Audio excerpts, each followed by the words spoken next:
I'm up here. I'm up here at Ballacreen, and right across the road from me there now is a little laneway, and I'm going to step in off the main road here now, but I'm actually going to take you back.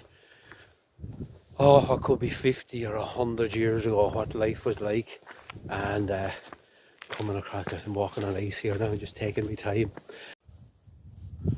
It's the 9th of January 2005, and I'm walking across an icy laneway here now. I'm stepping in off the main road.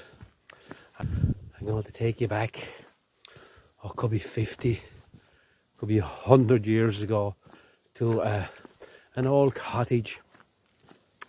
But from my own point of view, this laneway leads to two properties, and my great uncles would have all worked down here for the likes of the Kinsella families and that back in the early and go back to the 1800s really, because some of these men went out to Australia after this and went out to work in the gold fields hoping to make their fortune, but at least two of them ended up in the Great War and were shipped back to France, where one of them was wounded, and the other man was sadly shell shocked and spent most of his time in a sanatorium in Australia after that.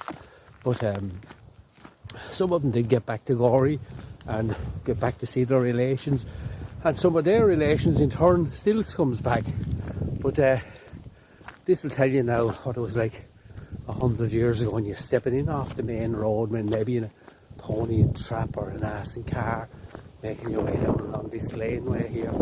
And the laneway's not too bad. It gets bad up here in places like, but so that's looking down towards Gorey there, and Cara Hill in the background.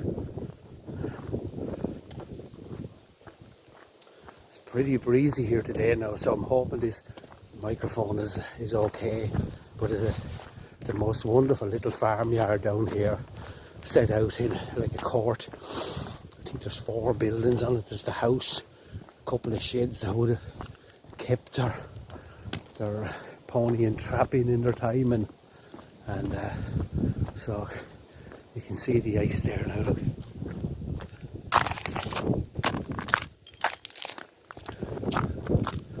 It hasn't changed, but sadly no one had lived in this house for an awful long time, maybe 20, 25 years, and one of the relations moved back into it here maybe 10 or 15 years ago, and sadly that poor lady's in hospital now, and I don't think she'll ever be back here. But we're just down at these trees here now.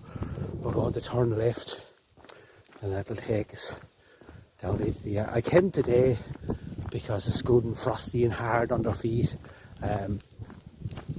This would be a very muddy lane, you know, in a wet time. But can you imagine what it was like for those maybe walking into school in Gorey or Hollyford or Kynear or Cranford? Yeah. So we're getting near the end of it here now.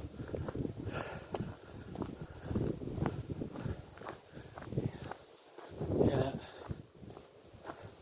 Oh, this sun now is not too bright when we turn the corner here, but you can see the lovely old mossy walls. I'll show you these now, and stonework along here. Look at the old beech tree there, the gnarly beech tree, the mossy stone walls.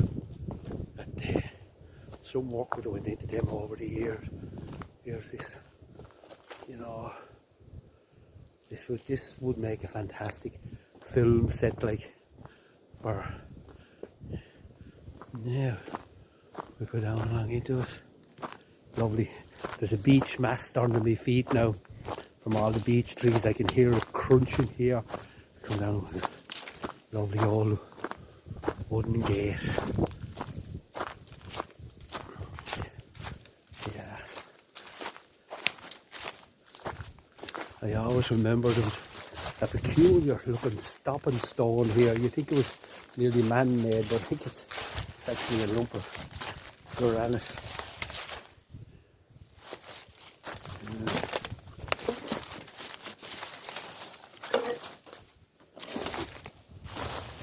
So now we're going to the Haggard, as they might call it.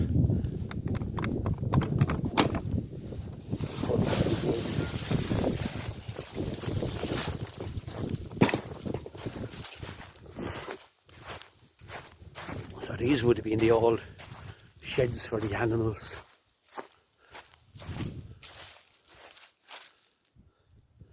All along here.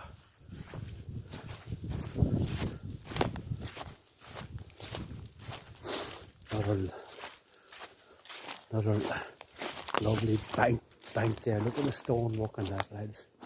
This is an old blind lane leading down to the fields. Not anymore, sadly. This was the hayloft. There's still a couple of old bales in it. This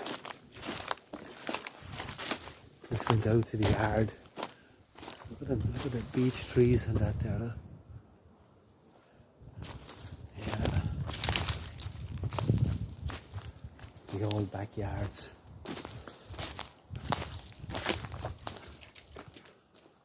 But wonderful old buildings, and out to land that probably hasn't been tilled in 100 years.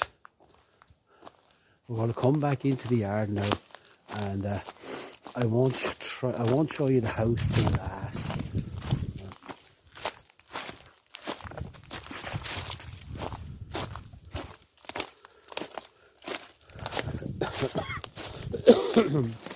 Excuse me. You can see them all. Stonework, galvanised. You couldn't buy this, lads. You couldn't. What I mean, you couldn't make it again. That's what I mean.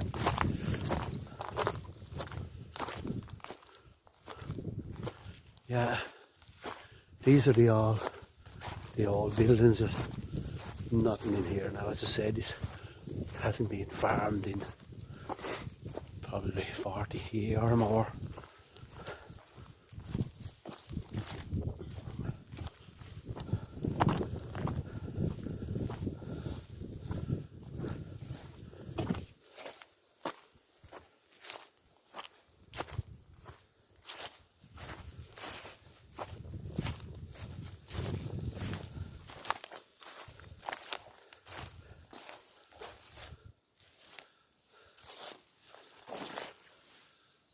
There you go. Murphy, Boulder Crane, an old donkey, a donkey cart.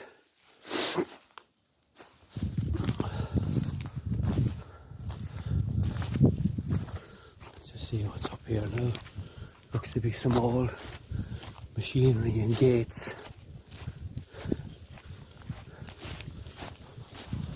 These gates are an absolute work of art. These are hand forged, blacksmith made. You can see them all hand riveted together there. There's the rivets. Some of them do have names on it. An old trailer, the leaf springs off it there.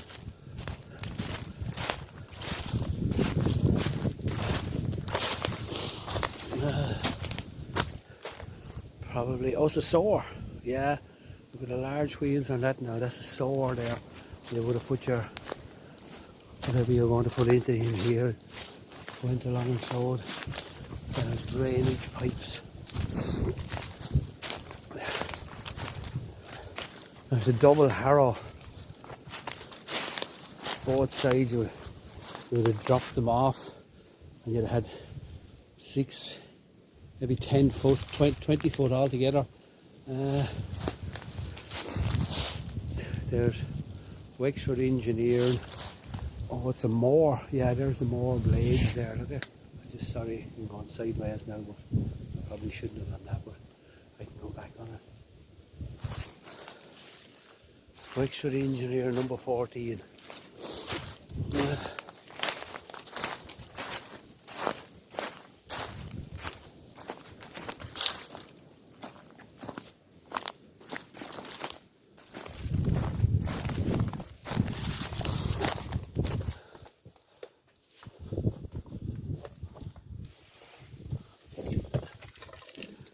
There's our old rabbit or rat trap.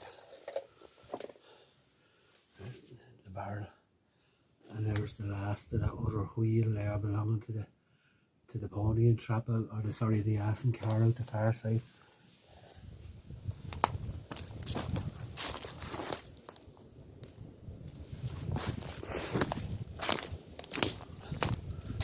Up onto the loft.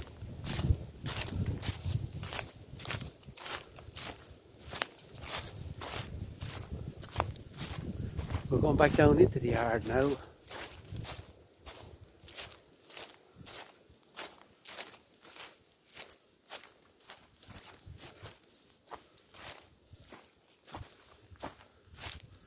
Once again, lovely stonework there.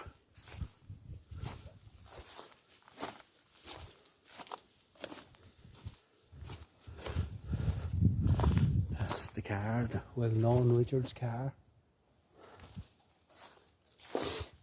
Here we go, into the old stalls. Bits of harnesses and all here that wouldn't have seen the light of day for 70 years maybe.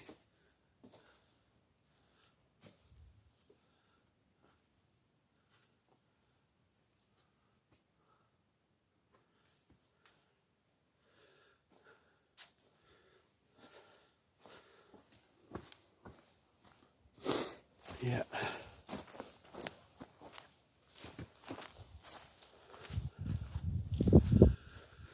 There's the old car. Sadly she's not in a good way now.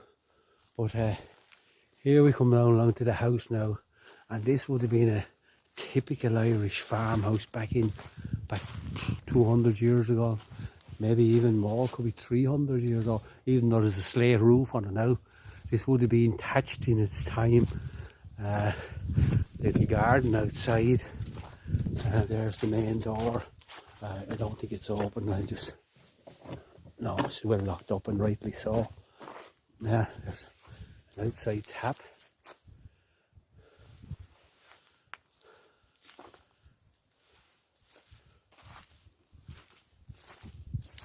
Little bit of a scullery there.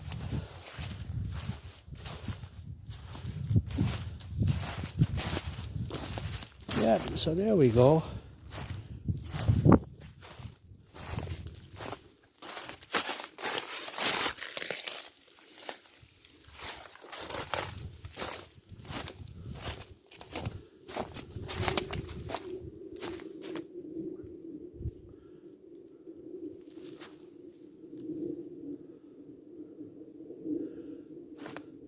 As I say, and made a wonderful film set, so okay, thanks everyone for watching. Bye bye.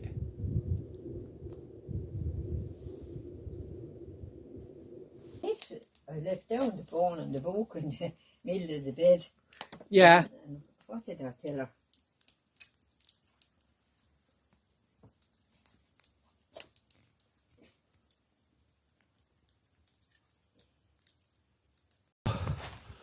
I'm coming back out that farmyard now. And we're going back up onto the laneway. And I'm going to go over to what was Kinsella's old farm.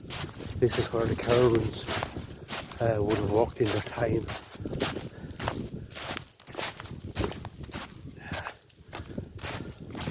And this is where your nearest neighbours were.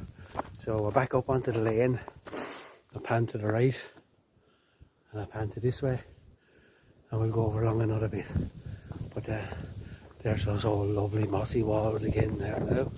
Been inside that old house back there, and there's still the original open hard fire where it's 5 people would stand underneath the chimney breast, and a lovely big old fire with a crane and a big metal skillet, kettle, big kettles, and really old back in the, as I said, never changed in that many years. But it's a lovely morning for to be doing this. There's no one about. You might actually hear a jet in the background there on the mic. But yeah, this gate this laneway led from Bowlacreen out onto the Hollyfort Road. It was a type of a shortcut, but well, for families, and I suppose lads back in the day hunting and that would have known it so well, and they would have just come across here, and they may have even got a mug of tea or a mug of buttermilk on their way. I know my own father would have hunted all this area with ferrets and dogs over the years. And back then, when this is back to the war years, when there would have been nothing to eat or very little to eat, and you got whatever you could, and if you happened to get a spare one, you'd sell it. And then these an awful lot of rabbits from Gorey and the surrounds ended up on the market in London, believe it or not. Yeah, so I'm going to paw. We'll jump over it. Yep.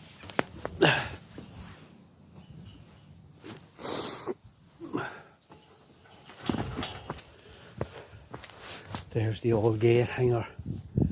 Big flagstone that the gate would have been hung on. Yeah. Nice bit of land there now. In the very background, I don't know if you can make it out. You can see snow there, the snow all around us. We actually had a few flakes this morning there, but it's actually very cold on the hands, but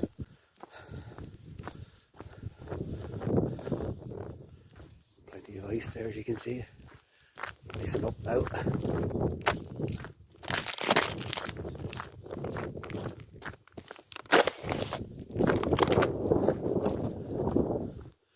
Nice field there, look at it.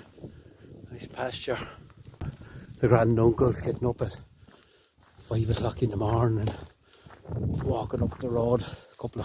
Well, they didn't live that far, they only lived down the road, but coming up here now, maybe to milk a few cattle or something, or feed cattle. And, you know, there was a big family of those on a few acres, so there was going to be nothing in it for any of them other than maybe the last youngest lad or the eldest one, whichever way it went. In our case, it was the youngest son got what was left of the place, and the rest of them all had to make their own way. So Australia must have looked attractive back in the days. It would have been all horses. Everything was done by horse. Sowing, ploughing, reaping, threshing. And there was the old house that would have supported them all. Yeah. Nature has taken it back.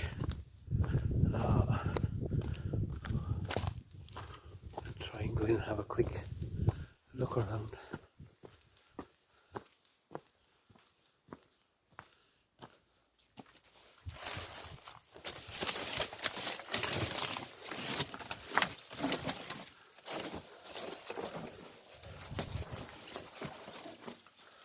I have no lights here with me. Well, actually I do have a light in the bag, but here's your aga in where the chimney breast would have been.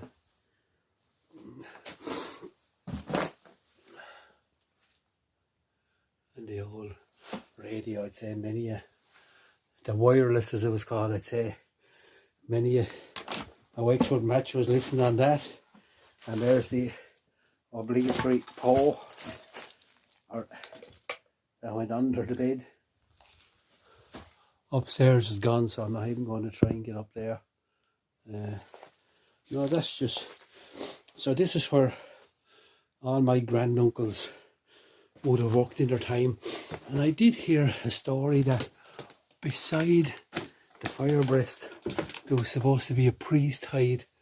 I just can't see that there. It's far too dark.